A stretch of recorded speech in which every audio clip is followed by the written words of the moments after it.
بسم اللہ الرحمن الرحیم۔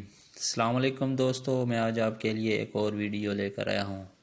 جیسا کہ آپ لوگ جانتے ہیں کہ مکہ مکرمہ میں غار حرا اور غار ثور اسلامی تاریخ کا ایک اہم ترین حصہ ہے، جن سے تاریخ سے کئی سنہری یادیں وابستہ ہیں۔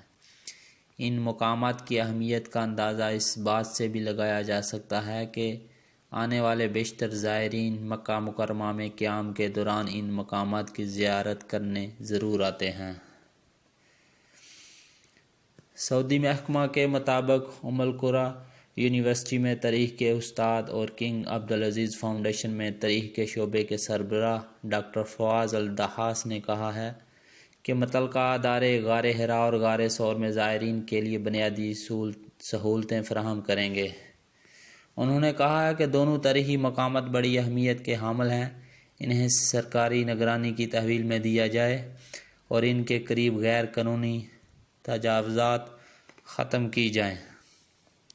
انہوں نے یہ بھی مطالبہ کیا ہے کہ زائرین کی سہولت کے لیے دونوں پہاڑوں پر کیبل کار اور برقی سیڑھیوں کی تنصیب کی جائے۔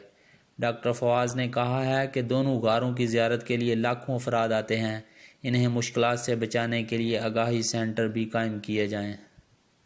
انہوں نے مزید کہا ہے کہ غار ثور کی تاریخی حیثیت بہت زیادہ مشہور ہے۔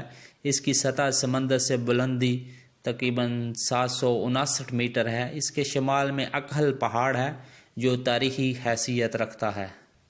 انہوں نے مزید یہ بھی کہا ہے کہ یہ دوسرا غار حرا ہے۔ یہ پہاڑ کے اندر 4 ہاتھ کا شگاف ہے۔ اس کا رخ کعبۃ اللہ کی طرف ہے۔ یہ حرم شریف سے تقریباً 10 کلومیٹر کے فاصلے پر ہے۔ دوستو، میری ویڈیو اگر اچھی لگے تو شیئر کیجیے گا، لائک کیجیے گا۔